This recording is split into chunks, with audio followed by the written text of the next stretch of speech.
Okay. So what is your take on the situation again? We see things are heating up. We know that America and the NATO alliance, they only know to keep on banging, even if they've lost, even if common sense is telling everybody that this is not working, this is not worth it. What do you think the ramifications of ignoring reality will be, especially as they try to pivot towards China? Because Mr. Garden himself, Joseph Borrell of the European Union, came out yesterday and says that European states should now send warships to the Taiwan Strait and patrol the Taiwan Strait. I mean, this, don't you think that things are getting like real serious now? Yeah, they are. That's for sure. I mean, I've in my studies and analysis of oligarchical methods of manipulation is that they're quite sophisticated at the planning side of things. I think you and I talked about this last time I was on your show, actually. But it's useful just to be reminded, right? There's something special about human creativity when it is dancing and being led by conscience, which is just this most beautiful thing. We can make miracles happen utilizing a discipline of reason and logic, but not being enslaved to logic, which itself can't account empirically for the existence of matters like conscience or soul.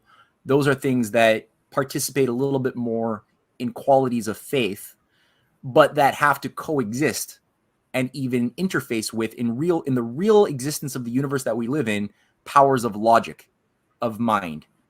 But doing them both together well and with a passion and inspiration allows for the leaping beyond the limits of logic in science, in technology, discovering new laws of the universe conceptually that then can be translated through written and spoken word to the minds of other people. Poetry itself evolves this way. The language that we all use as civilizations evolve. They're not crystallized, and they evolve according to certain concepts that we have or fail to have. And when we lose concepts which we once had, the language dumbs down. We lose our language because we lose the thoughts that gave birth to words. And then you have dark age situations happen, right? Kind of like what H.G. Wells called for with his new English language that would be a language that would be limited to like 800 permittable words, very highly controlled under scientific management, in order to eliminate the problem of ambiguity, and thus in his logic have world peace, because we won't have any misunderstanding, as if that was the cause of wars, right? Bullshit. But really, what he's calling for is he's calling for just dumbing down people and limiting our language. I think Ebonics and things like that were infused into a lot of inner city schools in the 80s and 90s were also had that logic of trying to dumb down language so that you would constrict people's ability to have thoughts that would then be more manageable.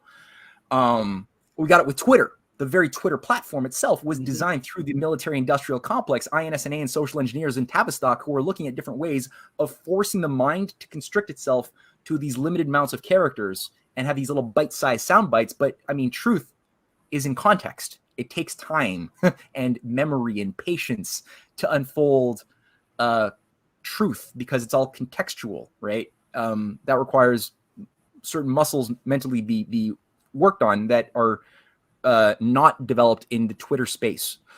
So all that to say, the oligarchy is kind of wired like a machine. They're really good at planning out theoretical ideas of how to infiltrate, take control, blah, blah, blah. And they're good at Byzantine Empire. They're good at like the science of corruption, the arts of corruption. They that's the secret knowledge of the inner elites. They have what's not taught to most people going into community colleges, but is experienced by those who are brought into the higher echelons of Cambridge, the Cambridge Apostles. A Rhodes Scholarship program might be maybe a little bit lower on the rungs. But when the inner elites groom themselves and their kids, they break them morally. They break them. There's a lot of weird sexual stuff that has to happen to kids as well, who are going to be expected managers of their own system.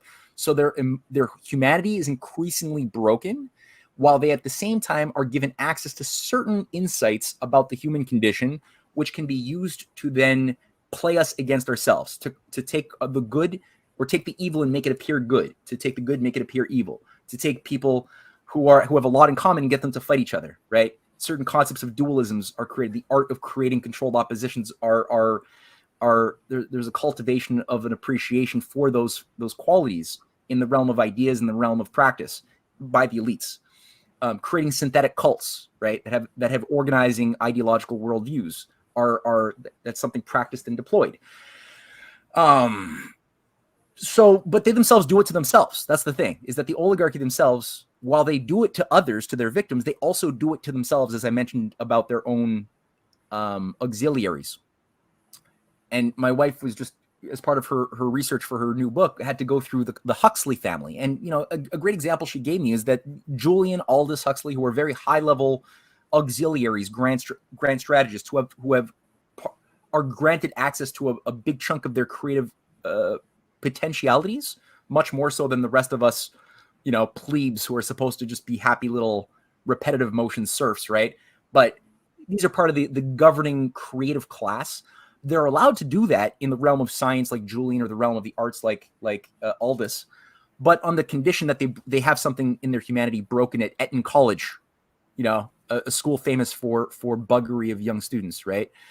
And they had a brother who committed suicide on the family estate, right? They didn't find the body until like a week later because the kid they had so much pressure to be this unhuman thing that he killed him. He hung himself on a tree.